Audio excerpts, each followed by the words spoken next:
Já comprou todas as prendas de Natal? Lembrou-se da sua? Estamos a oferecer 40 passes anuais da Zone e um deles pode ser seu. Assine hoje até 55% de desconto e habilite-se a ganhar. Tudo em observador.pt.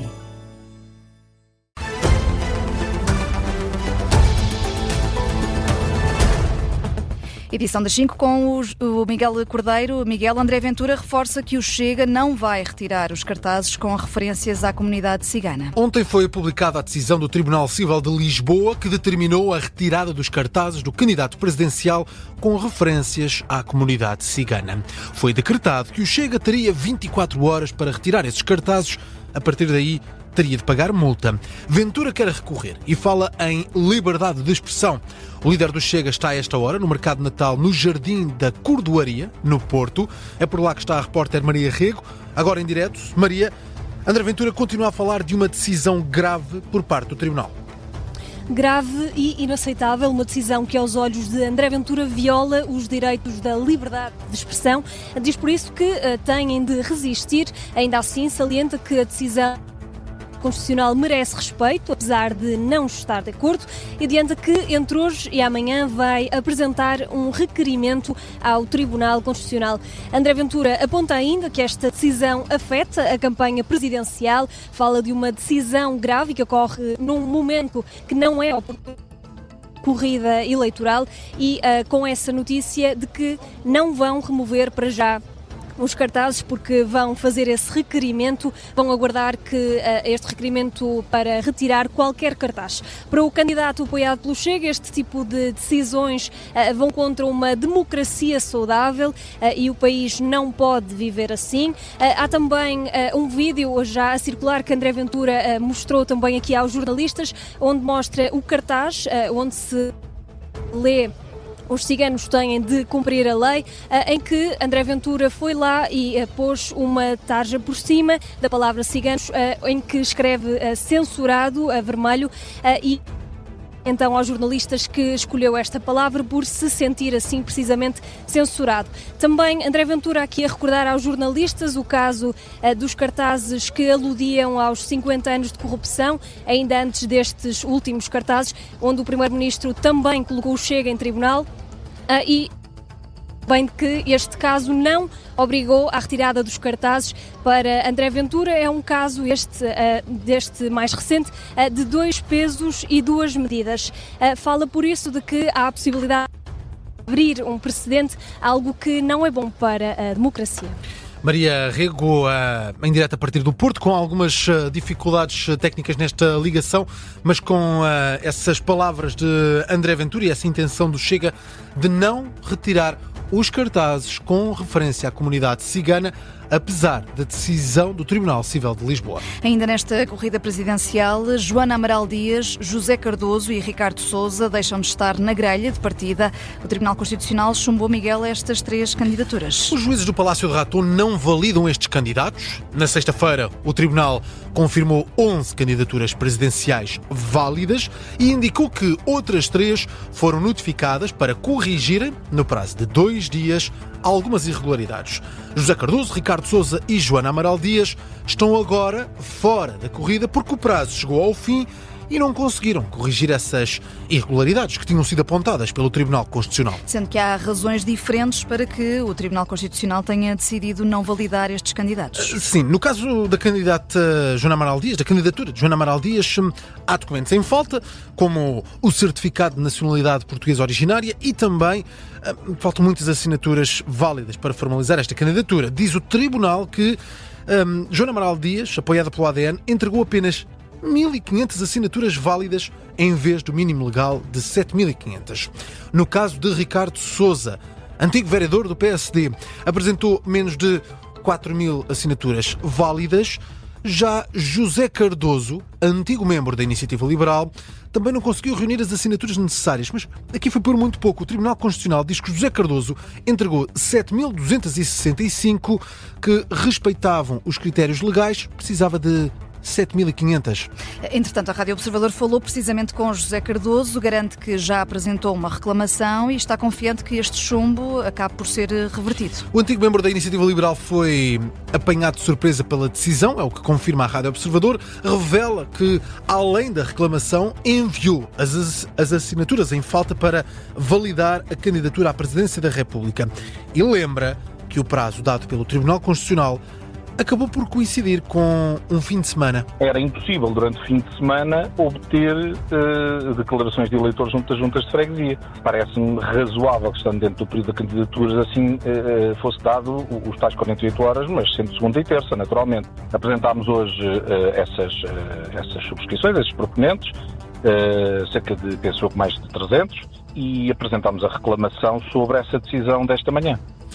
Pede que os juízes do Palácio de Raton sejam razoáveis e espera que, com a reclamação, a decisão seja revertida. Lembra que para isso há um prazo de 24 horas. Nós esperamos que sim. Acho que o objetivo da democracia é ter mais pessoas em debate, não é anulá-las. Pedido, acho que é um bocadinho de razoabilidade. Portanto, espero que o Tribunal assim entenda. Penso que há 24 horas para resposta ao nosso pedido de reclamação, portanto vamos aguardar pacientemente.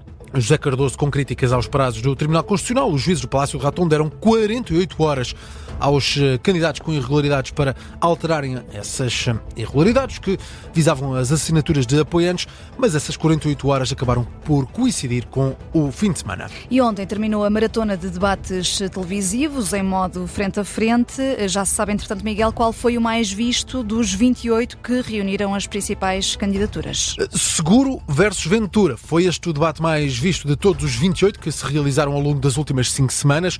O modelo frente a frente entre os principais candidatos presidenciais foi realizado pela RTP, pela SIC e pela TVI. Agora já se pode fazer a contagem às audiências e, João Gama, o último debate entre dois dos favoritos acabou por não entrar no top dos mais vistos. O frente a frente entre Henrique Gouveia Melo e Luís Marques Mendes ficou-se pelo 14º lugar, precisamente a meio da tabela da maratona de debates televisivos. Conseguiu uma audiência total de 1.005.000 telespectadores. Fica assim muito aquém daquele que foi o debate mais visto, que foi o primeiro de todos, o frente a frente entre António José Seguro e André Ventura, que foi visto por 1.520.000 portugueses. André Ventura volta a estar em destaque nesta lista, feita pela Universal McCann. O confronto com Luís Marques Mendes e o líder do Chega foi o segundo debate mais visto, teve apenas menos 21.000 telespectadores que o confronto que ficou em primeiro lugar. Todos os debates que estão no pódio têm mesmo uma coisa em comum, que é o nome do líder do Chega, uma vez que o frente a frente com Catarina Martins fica assim em terceiro lugar. Os três candidatos com menor intenção de voto, à esquerda,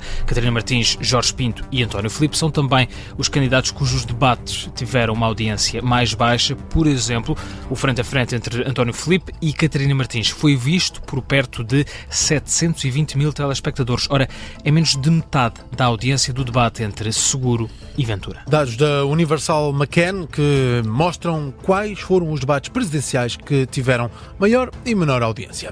Deixamos a política. Há uma explosão em Tomar que está a marcar esta tarde. 2 pessoas morreram, Miguel. Num caso alegadamente relacionado com uma situação de violência doméstica.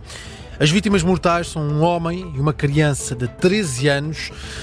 Foi adiantado pela RTP que a criança é filha de uma ex-namorada do homem que morreu e que estaria barricado dentro de uma habitação. De acordo com a fonte da GNR, há ainda a registrar 2 feridos ligeiros, uma mulher e um militar da Guarda Nacional Republicana. O suspeito terá provocado a explosão com gás numa habitação. A GNR tinha sido chamada a esse local devido a uma situação de violência doméstica. É um caso que vai marcando esta tarde e que vamos continuar a atualizar ao longo desta tarde política.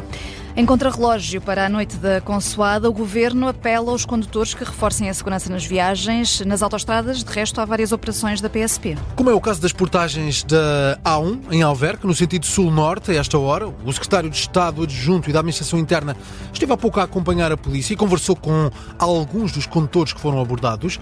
Aos jornalistas, depois, Paulo Simões Ribeiro quis deixar esse apelo a todos que se deslocam para casa nesta época natalícia. O apelo que fazia nesta data em que venho acompanhar aqui os militares da GNR em Alverca é precisamente para que as pessoas não só façam uma condução segura, como adequem a sua condução àquilo que são as condições da via. A chuva, o estado da via, o trânsito, portanto é muito importante, porque o que todos nós queremos, todos nós, e quando eu falo somos todos os portugueses, queremos é que possamos ter umas festas descansadas e que possamos estar todos em família, em segurança. Por parte da PSP, o comandante de trânsito Tiago Machado explica as contraordenações mais registadas nesta operação que começou no dia 18 de dezembro. Desde que começou a Operação Natal, a Guarda Nacional Republicana já registrou 6.000 contraordenações. As principais contraordenações que estamos a detectar é os excessos de velocidade, é o consumo do álcool e, neste caso, como eu referi neste contexto, as inspeções dos veículos e a falta de seguro também dos veículos. A Operação de Natal, o melhor presente é estar presente, está em vigor até o dia 26 deste mês. A partir do dia 27 começa outra operação, nesse caso centrada nas locações de Ano Novo. São agora 5h11, cuidado na estrada para quem vai passar o Natal em família. Por agora, vamos olhar para outras notícias que também estão a marcar esta terça-feira. Afinal, há jogo. O Caldas anuncia que vai a jogo contra o Sporting Clube de Braga. Isto acontece depois de polémica instalada por causa da mudança de hora e de local deste encontro. Estava inicialmente agendado para o Campo da Mata, nas Caldas da Rainha, às 6h45. A Federação adiou o jogo depois para às 7 da tarde e mudou o local para Torres Vedras. Isto aconteceu depois de uma vistoria surpresa ao relevado do Caldas, que, de acordo com a Federação, não estaria em condições para a realização do jogo. O clube foi reencaminhado para o estádio Manuel Marques, em Torres Vedras. O Caldas ainda ponderou em não marcar presença no encontro, mas depois de uma reunião de emergência, o clube informou que sim, vai estar presente e disponibilizou também transporte para os adeptos. O jogo é às 7 da tarde. O metro de Lisboa vai estar a funcionar até à 1 da manhã, já dia de Natal. Costuma fechar mais cedo na Consoada, mas este ano o serviço é alargado na noite da passagem de ano, dia 31. É ao contrário, o metro de Lisboa costuma estar aberto até mais tarde, mas este ano não vai acontecer. Fecha no horário fora da época festiva, à 1 da manhã. Para fechar, está a acabar a época dos jantares de Natal. Amanhã é o grande jantar de Natal, Consoada, mas hoje há um especial para estudantes universitários deslocados. Onde é, Miguel? É na Cantina Velha da Universidade de Lisboa e é promovido pela Associação Académica. É um jantar natalício para cerca de 50 estudantes deslocados que, por motivos económicos, por motivos geográficos ou até por razões pessoais, vão ter de ficar em Lisboa, nesta quadra, longe da família. Olha, uma boa iniciativa. Só falta dizeres as horas, então. É às 7 da tarde. Este jantar acontece na Cantina Velha da Universidade de Lisboa. Notícia de fecho deste Jornal das 5 com o Miguel Cordeiro.